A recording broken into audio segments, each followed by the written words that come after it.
제가 질문을 좀 하나 가지고 시작해 보면 좋을 것 같아요. 여러분 컴퓨터 잘 다루세요? 컴퓨터? 네, 잘 다루시죠? 네, 켜고 끄는 거 할 줄 아시죠? 네. 그럼 컴퓨터 포맷하고 윈도우 까는 거 할 줄 아세요? 네, 자, 할 줄 안다 손. 네, 컴퓨터 포맷하고 다시 깐다 안다 손. 자, 네, 좋습니다. 내려보시고. 자, 그러면 이제 파워포인트 잘하세요? 파워포인트? 네, 파워포인트 나 잘한다. 손 한번. 자격증이 있어요. 아, 대단해요. 제 자격증도 없는데 저는 파워포인트. 자, 오케이. 사실 대학교에서는 대부분의 발표 과제를 하면은 파워포인트를 쓰니까 파워포인트는 조금 뭐 이렇게 잘하고 못하고의 수준 차이는 있을 수 있으나 다 쓰긴 하실 것 같아요. 자, 그러면 엑셀을 잘 다루십니까? 엑셀? 자, 엑셀 나 잘 다룬다. 손. 네, 아마 직장인 분들일 가능성이 높아요. 엑셀은 직장인의 필수품이잖아요. 네, 내리셔도 좋습니다. 네, 엑셀을 다루신다고 했을 때는 이제 나이가 나오는 겁니다. 네, 이제 네. 그런 말이 있어요. 회사 다닐 때 엑셀만 잘해도 칭찬받는다. 이런 얘기가 있어요. 엑셀이 워낙 이 사회 회사원들에겐 필수품이니까 잘 다뤄야 되니까. 자, 그러면 이건 모두가 잘 알 것 같은데 여러분 키오스크 잘 쓰십니까? 여기 앞에도 키오스크 있더라고요. 그러면 스타벅스 사이렌 오더는 잘 쓰십니까? 맥드라이브 드라이버스루 뭐 이런 것도 잘 쓰십니까? 이런 뭐 자동화 시스템 여러분 잘 쓰세요? 난 잘 쓴다. 그거 주로 애용한다. 네, 손 한번 들어주세요. 자신 있게. 예. 별로 없으시네요. 아, 네, 오케이 내려주세요. 네. 자, 마지막으로 하나 더. 챗 GPT, 달리 잘 쓰십니까? 네, 자, 한번 들어보세요. 나 잘 쓴다. 생각보다 많이 쓰시네요. 그걸로 과제하세요? 네, 네, 좋습니다. 제가 이렇게 여러 가지를 질문 드린 이유가 있어요.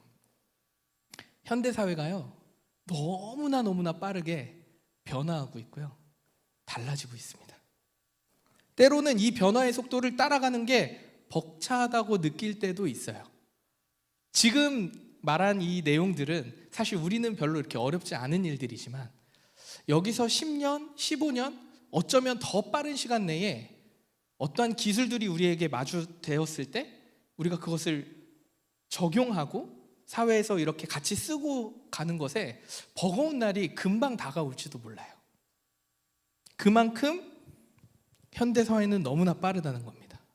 이 수많은 기술들로 인해서 현대사회는요 말할 수 없는 속도로 점점 가속도가 붙는 것 같아요.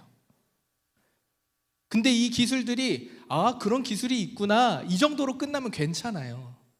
근데 이게 사회에 우리 현재 하루하루의 일상에 아주 깊숙이 되게 빠르게 적용되어서 들어오고 있다는 거예요. 이러한 기술의 발달은요 우리의 삶을 매우 편리하게 바꾸어 냈습니다. 이제는 휴대폰 하나만 있으면요 여러분 모든 걸 다 할 수 있잖아요. 그렇죠? 식당을 예약합니다. 집에 반찬이 없네? 반찬을 주문해놔요. 재료를 준비해 놓고요. 오늘 저녁에 여행을 가고 싶은데 핸드폰으로 여행 예약을 해요. 심지어 비행기표도 가능하잖아요. 오늘 저녁에 바로 당일치기로 뭐 어디를 갈 수도 있어요. 일본도 갔다 올 수 있고 동남아로 그냥 훌쩍 떠날 수도 있습니다. 그냥 길 가다가 핸드폰 하나로. 제가 또 라떼 같은 얘기일진 모르겠지만 예전에는요 학교를 다니다 전학을 가잖아요. 그러면 전학을 갈 때 어떻게 가냐면 남아있는 친구가 자신의 번호를 줘야 했어요. 집 전화 번호를. 왜요?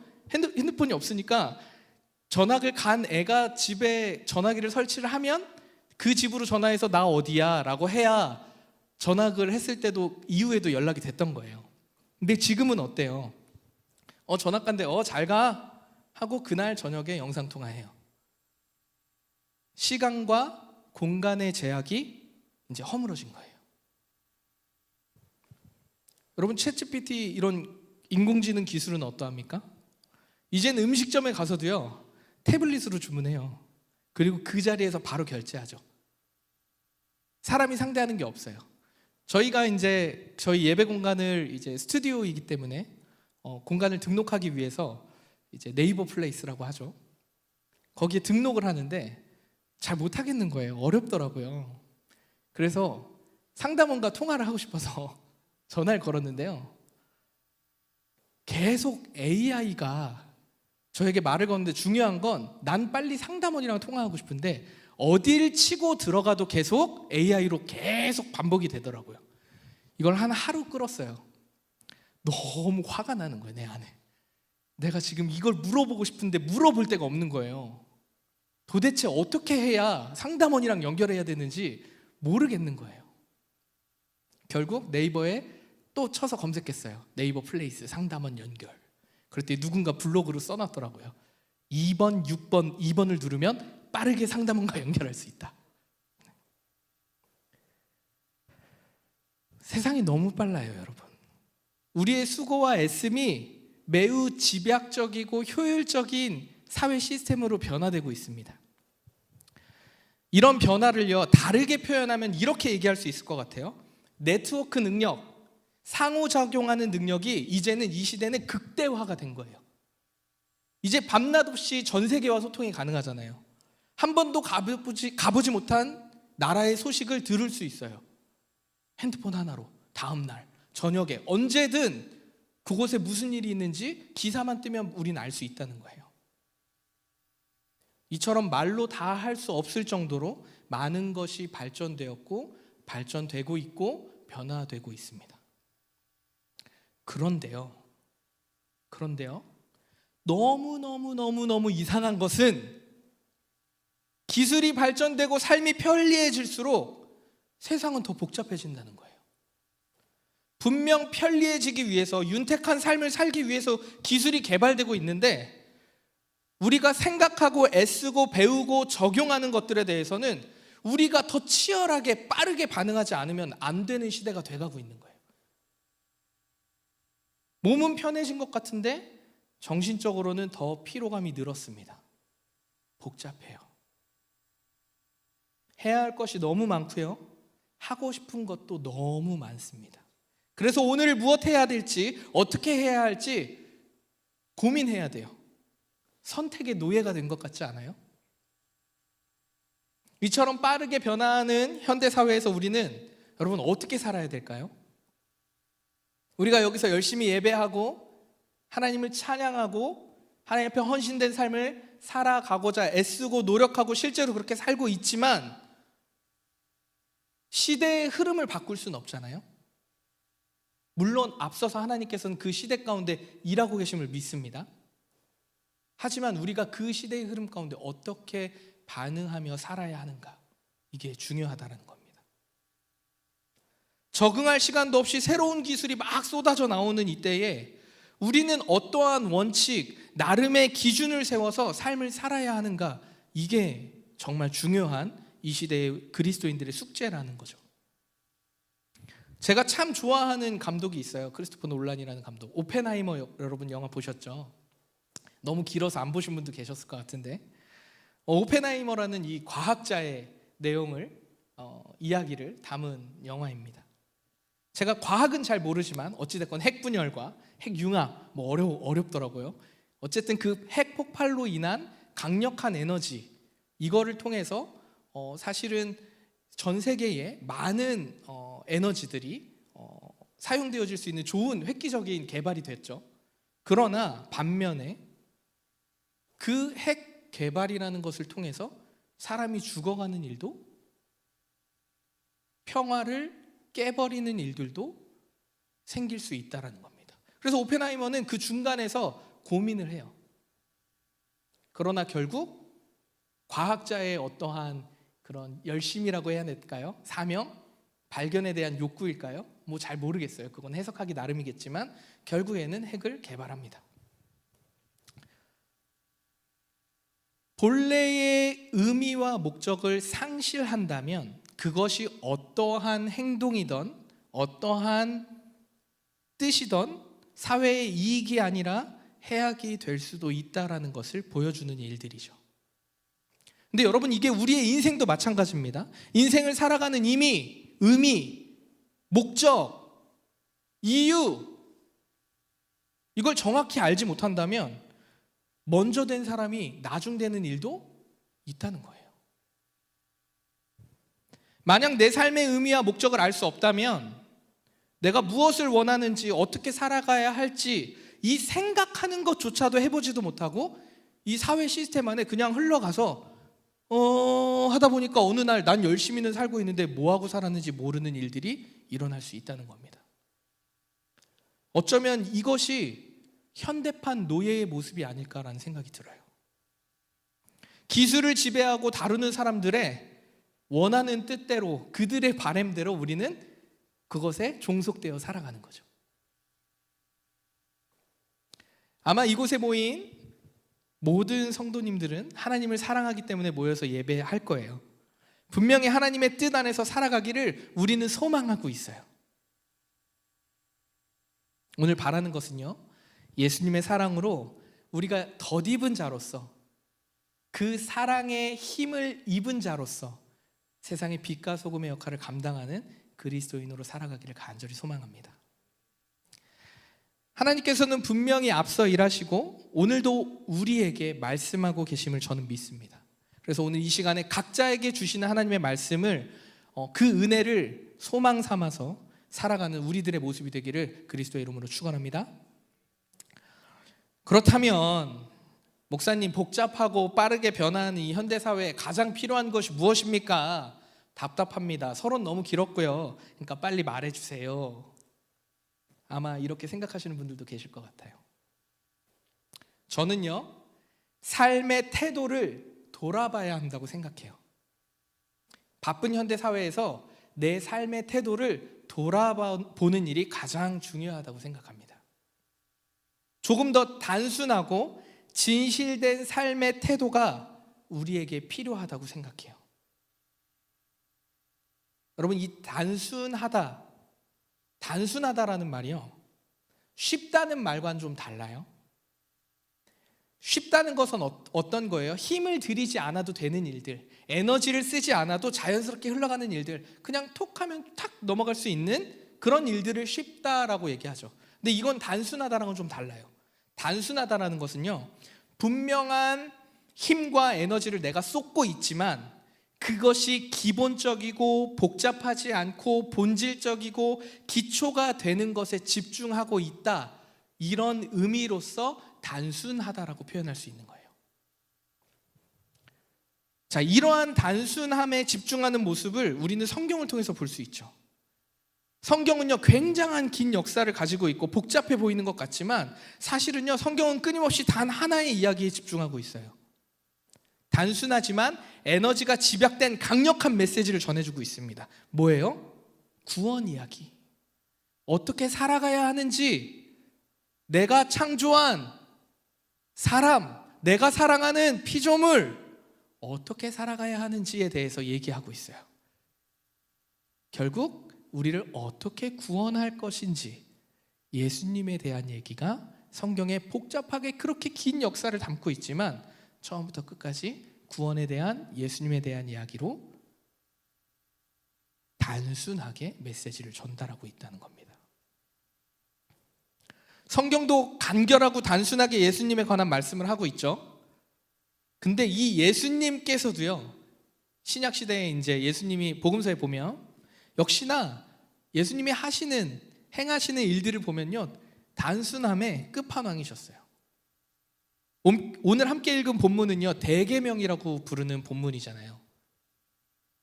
마음과 생명과 뜻을 다하여 우리 하나님을, 주 여호와 하나님을 사랑하고 내 이웃을 나의 몸과 같이 사랑하라. 두 가지 계명, 이것을 우리에게 주셨습니다.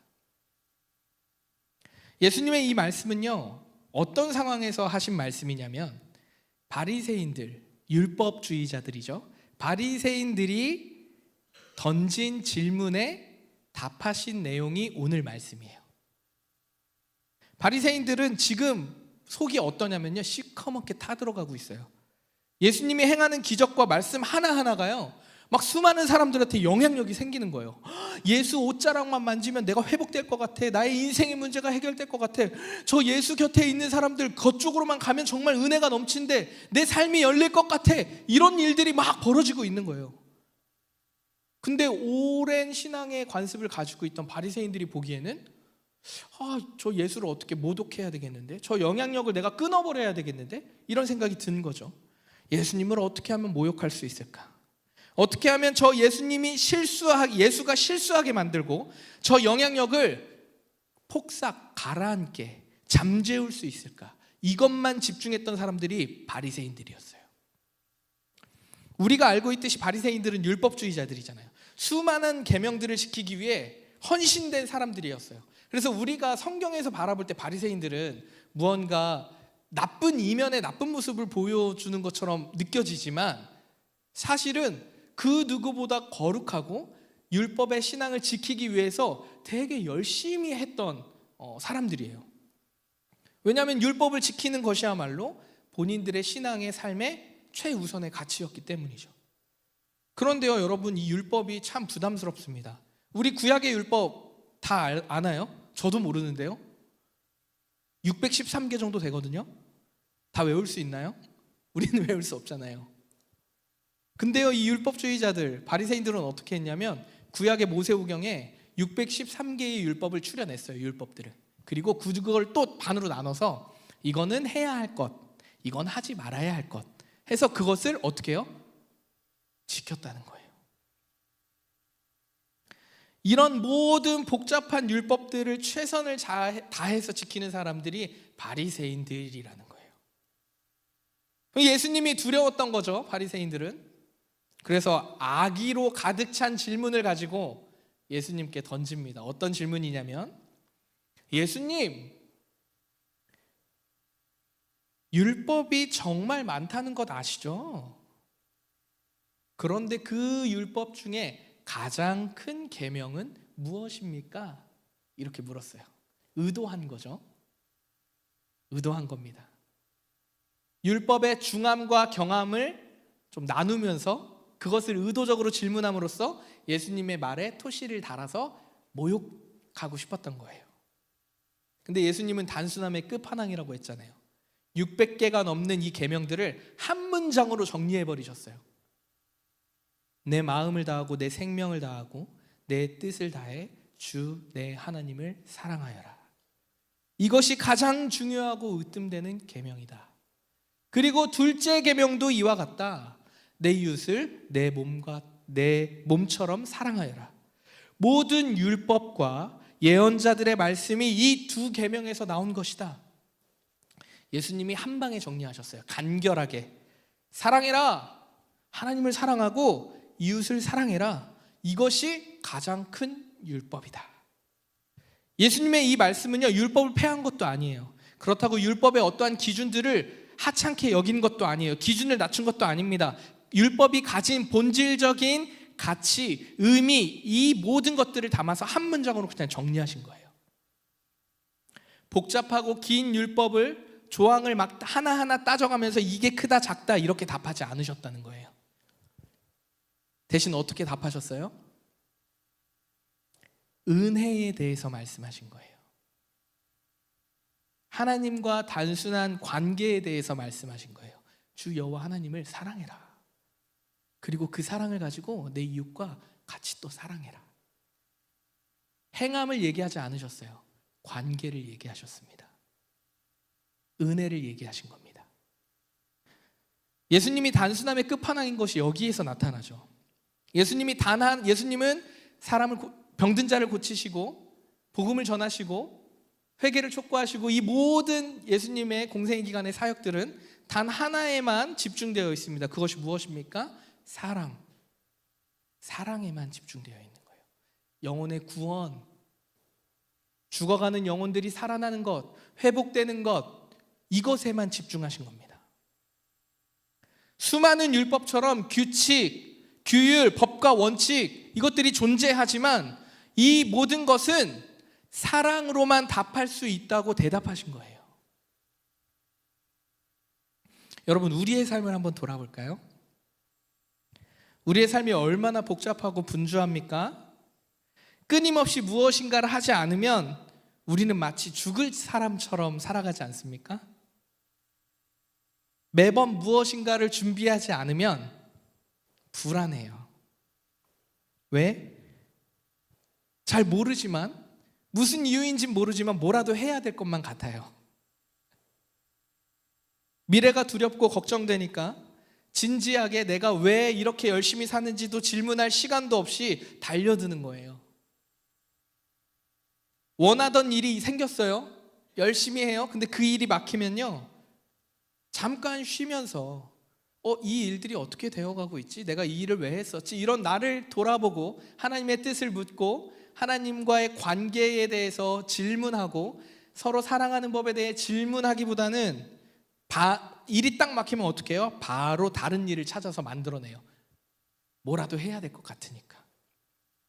그렇게 정리되지 않은 일들이 계속해서 내 삶에 얽히고 설키면서 어떻게 돼요? 복잡한 삶이 됩니다. 변화하는 시대에 맞추어서 배우고 적용하면서 그렇게 살려고 열심히 아둥바둥 살지만 쉽지 않다는 거예요. 그러니까 어떻게 해요? 좀 더 쉬운 길은 없을까 이곳저곳 기웃거리면서 살아가는 거예요. 그렇게 살다가 그렇게 사는 우리의 삶은 어떻게 됩니까? 지쳐갑니다. 왜 이렇게까지 내가 했었지? 이렇게 질문하기, 드디어 스스로 질문하기 시작해요. 벼랑 끝에 서서 이제 어떡하지? 이 벼랑 끝에 서서 이제 질문합니다. 근데 스스로 질문하고 돌아보는 건 너무나 좋지만 내 삶은 그대로 달리고 있어요. 어느 것 하나 멈추고 진지하게 생각할 여유 없이 내 삶은 여전히 분주하고 복잡하니까 이 질문 자체도 부담스러운 겁니다. 그래서 질문하고 생각할 시간과 여유가 없으니까 어떻게 해요?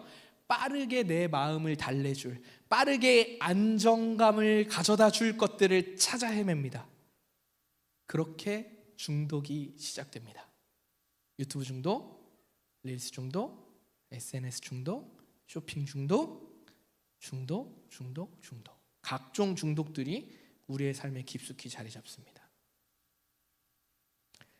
이것이 현대의 사회를 살아가는 복잡한 우리들의 인생의 모습이 아닐까 생각해 봅니다.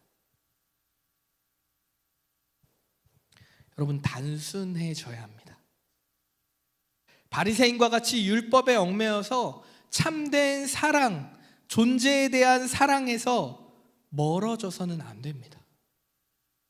마태복음 23장 23절에서 24절 말씀을요, 유진 피터슨의 메시지 성경에서는 조금 더 현대적으로 되게 강력하게 전하고 있는데요, 제가 한번 읽어봐 드릴게요.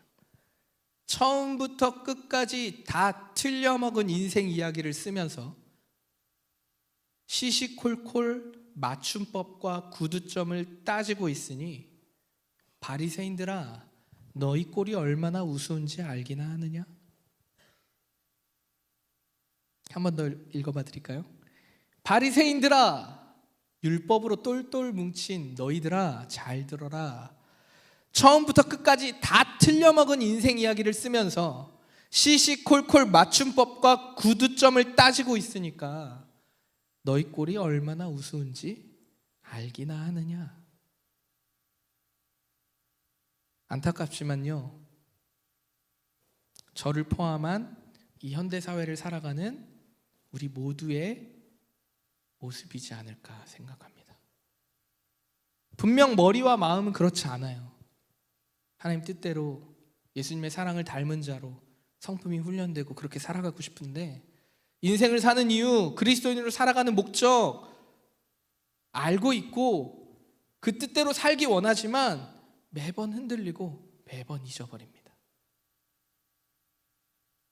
여러분, 단순해져야 됩니다. 어떻게 해요? 사랑에 집중해야 됩니다. 존재에 집중해야 합니다. 무언가 행하는 일들, 사역들에 집중하면 안 돼요. 예수님께서는 이 사랑을 주시기 위해서 우리에게 친히 오신 거잖아요. 사랑도 모르고 안다 할지라도 잘못된 사랑을 쫓고 있는 우리들에게 사랑을 알려주시고 괜찮다고 안아주시고자 우리에게 오셨다는 거예요. 마태복음 11장 28절에서 30절 말씀은 이렇게 얘기하고 있습니다. 수고하고 무거운 짐진 자들아, 다 내게로 오라. 내가 너희를 쉬게 하리라. 나는 마음이 온유하고 겸손하니 나의 멍에를 메고 내게 배우라. 그러면 너희 마음이 쉼을 얻으리니 이는 내 멍에는 쉽고 내 짐은 가벼움이라. 예수님께서 말씀하십니다. 세상의 방법들은 참 복잡하고 무겁다. 그러니 이제 나에게 와서 좀 쉬어라. 나의 마음은 온유하고 겸손하다. 그러니 와서 나의 멍에를 함께 메고 나에게서 배우라. 그러면 너희 마음이 쉼을 얻는다. 그런데 내가 주는 이 멍에는 쉽고 가볍다. 믿으십니까? 아멘. 여러분, 단순하다는 것이요, 쉬운 것을 의미하는 것이 아니라고 말씀드렸어요. 단순하다는 것은 오히려 순수하고 완전한, 오늘 처음 시작할 때 찬양에 그런 고백들이 나오더라고요. 순수한 열정, 순수한 예배, 순전한 마음, 이런 찬양의 고백들이 나오더라고요. 순전한 마음, 이게 우리가 가져야 될 단순함의 기준이에요. 본질에 집중함으로써 내 삶의 방향을 정하는 것입니다. 어떻게 하면 단순해질 수 있을까요, 여러분? 다 때려치고 다 팽개쳐 두고 기도만 하고 그렇게 살면 단순해질까요? 소란스럽고 복잡한 삶 속에서 단순함, 순수함, 완전한 것을 볼 수 있는 눈을 길러야 돼요. 복잡하고 소란스러운 삶은요, 대체로요, 보기에만 좋은 것을 향하게 해요. 복잡한 것들은요, 자꾸 교묘하게 뭘 숨겨놔요. 그리고 겉보기에 좋은 것들을 많이 만들어놔요.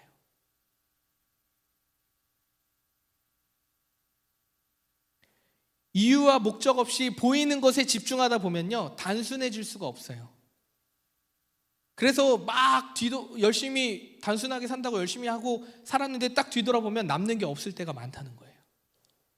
그건 신앙생활도 마찬가지죠. 열심히 살았는데 어느 날 보고 생각해보고 나니까 내 삶은 돈 버는 기계가 된 것 같은 느낌인 거예요. 최선을 다했는데 보람도 없어요. 의미도 발견하지 못하는 것 같아요. 근데 이건요, 교회를 섬기는 모습 또한 마찬가지입니다.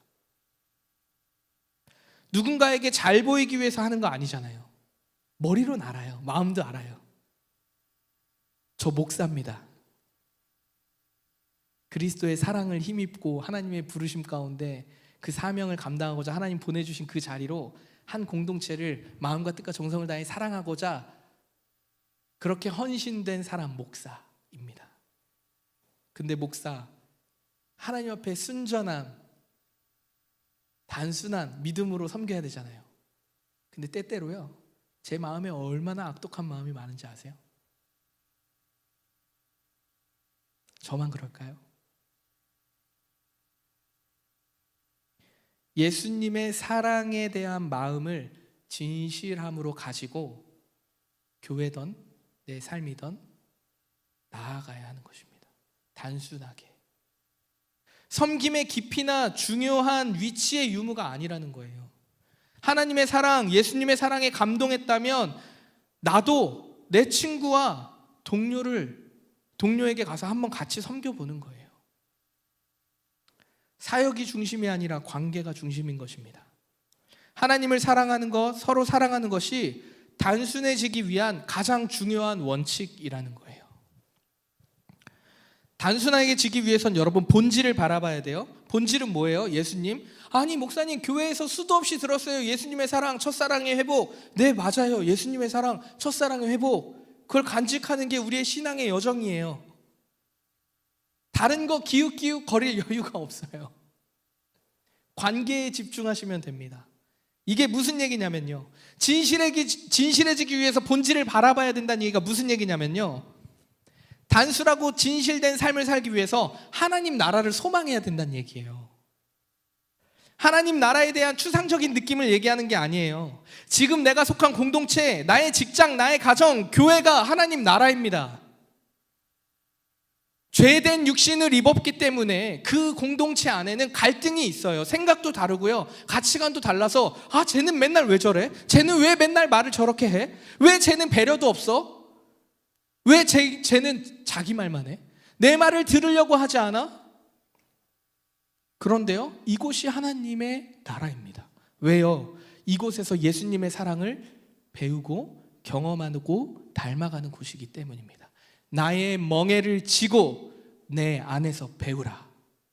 그게 공동체의 원리입니다. 다 괜찮은 사람들만 모여 있으면 내가 죄인인 걸 어떻게 발견해요? 나도 죄인이고 너도 죄인이다라고 말할 수 있는 곳이 교회 아니에요? 단순해진다는 것은 추상적인 거, 하나님 나라는 추상적인 얘기가 아니에요, 여러분.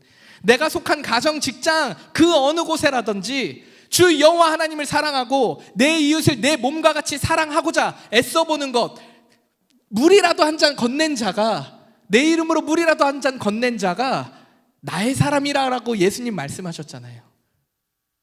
작은 것 하나라도 내가 섬겨보려고 애써보는 것, 길 가다가 쓰레기 한번 주워보는 것, 텀블러 한번 들고 다니면서 환경에 대해 한번 고민하고 기도하고 애써보는 거,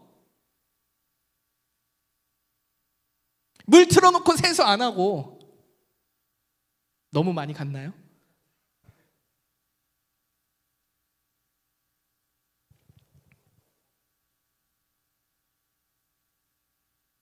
그런데 수많은 선택의 문제 앞에 놓여 있는 우리의 인생에서는요, 이런 질문들이 나 스스로에게 너무 많이 들어와요. 이것을 해야 될까 말아야 될까? 이건 도대체 왜 그럴까? 난 하나님 뜻대로 한다고 했는데. 이런 고민이 될 때는요, 스스로에게 질문을 하셔야 돼요. 어떤 질문이요? 예수님은 어떻게 하셨을까? 내가 받은 예수의 사랑으로 나는 원래 무엇 하려고 했을까? 이 질문을 스스로에게 던져보시면 됩니다. 여러분, 삶의 방향성이 명확해지기를, 그렇게 되기를 축복합니다. 우리가 이곳에 모여서 예배하는 것은요, 하나님 나라를 소망하기에 모인 것이죠. 하나님의 사랑을 더욱 깊이 알고 깨달아 묵상하고 우리가 불완전하지만 서로 모여서 이곳에서 사랑을 나누기 위해 모인 것입니다. 그리고 우리는요, 오늘 이 주일이라는 시간을, 아니요, 이 교회 문 밖을 나가는 순간 우린 또 흩어집니다. 일산으로 흩어지고요, 강남으로 흩어집니다. 근데 저희가 강남에 교회가 있지만 모두가 강남에 살지 않아요. 저희 성도의 2명만 강남에 삽니다.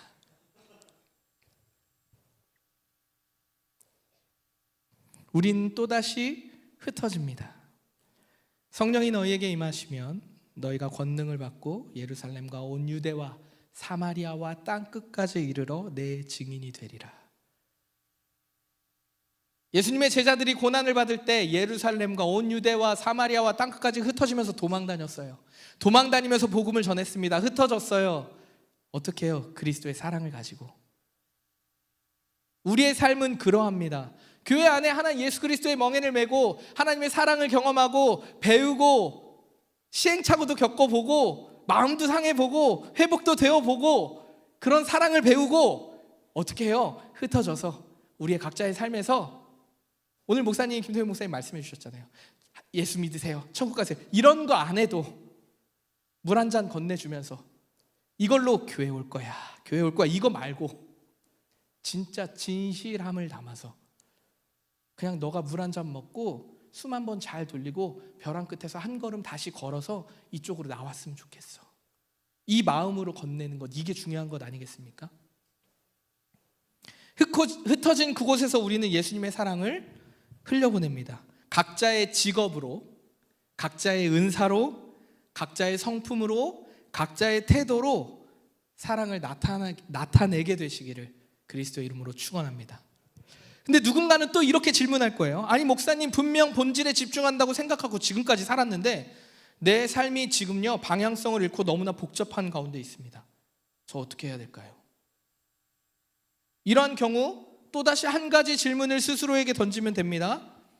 그동안 내가 선택했던 수많은 일들이, 수많은 선택, 행했던 모습들이, 그 삶의 여정들이 하나님과의 관계를 더 깊이 맺도록 도와주는 선택이었는지, 또 함께하는 그것을 함께하는 사람들이 영적인 유익을 누리고 하나님의 사랑을 경험할 수 있도록 하는 선택이었는지 관계에 대한 질문을 던져보시면 돼요. 그럼 내 삶의 방향성을 다시금 회복할 수 있습니다. 나는 믿는다고 선택했는데 때때로 일중심적으로 선택했을 때가 훨씬 많다는 거예요. 여러분, 이거는 저의 얘기예요. 저에 대한 소문이 있었어요. 이성준 목사님이랑은 사역 안 하고 관계만 잘하면 너무 좋은 목사님. 이성준 목사님과 사역하면 너무 피곤한 사람. 일과 사역의 분리가 너무 심해서요. 아니, 사역과 관계에 대한 이게 너무 심해서요. 사역할 때는요, 앞뒤 안 보고 일 중심인 거예요. 결과가 좋아야 돼. 막 미친 듯이다. 근데 지금은요, 계획이 없어요, 저에게. 그래서 성도 중 한 명 물어보더라고요. 목사님, 이제 그만 좀 뭘 하자고 얘기를 해주셔라. 그럼 따라가겠다. 전 계속 얘기하죠. 아니다. 대화를 시작하자. 너는 무엇을 원하니? 나도 한 사람의 의견으로 의견을 내고 싶다. 왜냐하면 하나님은 우리 공동체 안에 일하시기 때문에. 다시 거듭 얘기하지만 우리는 조금 더 단순해져야 합니다. 순수해져야 합니다. 완전하신 하나님께 집중하셔야 됩니다. 이것을 순전하다라고 말해요. 순전한 믿음으로 하나님을 사랑하고 가족, 친구, 이웃을 사랑하는 삶으로 삶의 가치와 방향성을 정해야 됩니다. 그렇게 되기를 그리스도의 이름으로 축원합니다. 앞서 일하심으로 내 삶을 이끌고 계셔요. 하나님은 그런 분이십니다. 그 예수님의 사역 현장으로 앞서 일하고 계시기 때문에 그 사역 현장으로 우리를 초대하신 거예요. 우리가 뭔가 계획을 세워서 먼저 가는 게 아니고 이미 일하고 계심에 우리를 초대하신 거예요. 여러분, 이렇게 생각해 볼까요? 하나님이 건축자라고 생각해 봅시다. 건축가예요. 하나님이 도면을 그리셨어요. 하나님 나라에 대한 도면을 그리셨습니다. 건축 자재도 최고급으로 다 준비하셨어요. 환경도, 재정도, 그 모든 것들, 건물을 지어 올리기에 필요한 모든 것들을 완전하게, 완벽하게 하나님 다 준비하셨어요. 그리고 초대하시는 거예요. 무엇을 초대해요? 이 건축을 지을, 같이 이 건축을, 벽돌을 쌓아 올릴, 하나님의 나라를 쌓아 올릴 사람을 초대하신 거예요. 우리는 뭘 해요? 우리가 도면을 그립니까? 아니요. 하나님이 하시는 일들에 가서 돌 하나 쌓아 오는 거. 내가 돌 하나 온전히 들기 어렵다면 내 옆 사람과 둘이 같이 들어보고, 아니면 조약돌 하나 주워서 갖다 날라보고, 내가 다리를 절어서 그걸 못 들겠다 그러면 말이라도 응원해주고, 우리의 삶이 이래야 되지 않겠습니까? 복잡한 설계 도면을 우리가 그리고 자재를 구하고 돈을 구하러 뛰어다닐 필요가 없어요. 우리는 주어진 일들을 기쁨으로, 감사함으로 감당하면 됩니다. 사랑의 관계에 집중하면서 그 일에 동참하면 돼요. 우리가 믿음의 건축가가 되기를 간절히 소망합니다. 오늘 핸드메이드 교회와 올디너리 교회가 함께 연합하여서 예배를 드립니다. 이렇게 진짜 함께 연합이라는 이름으로 드려보는 건 저도 처음이에요. 여러분도 처음이겠죠? 아닌가요? 네, 처음입니다. 네. 사실 얼굴도 모르고요.